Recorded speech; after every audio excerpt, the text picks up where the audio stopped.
The Doorbell Rang by Pat Hutchins.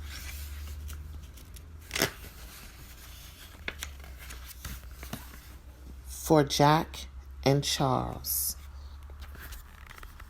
"I've made some cookies for tea," said Ma. "Good," said Victoria and Sam.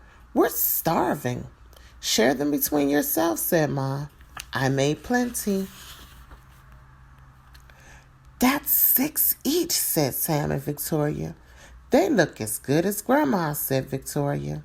"They smell as good as Grandma," said Sam.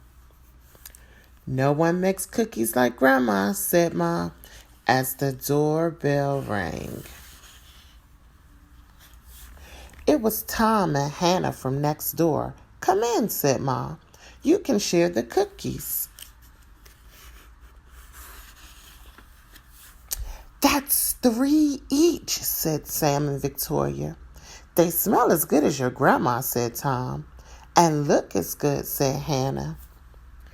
"No one makes cookies like Grandma," said Ma, as the doorbell rang. It was Peter and his little brother. "Come in," said Ma. "You can share the cookies." "That's 2 each," said Victoria and Sam. "They look as good as your grandma," said Peter. "And smell as good." "Nobody makes cookies like Grandma," said Ma, as the doorbell rang.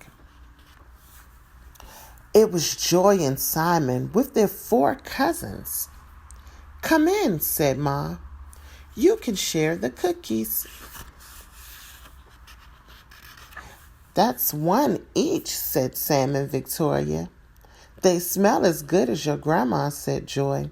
"And look as good," said Simon. "No one makes cookies like Grandma," said Ma, as the doorbell rang and rang.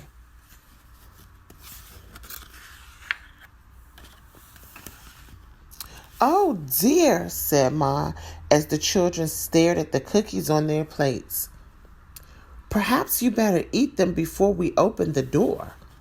"We'll wait," said Sam.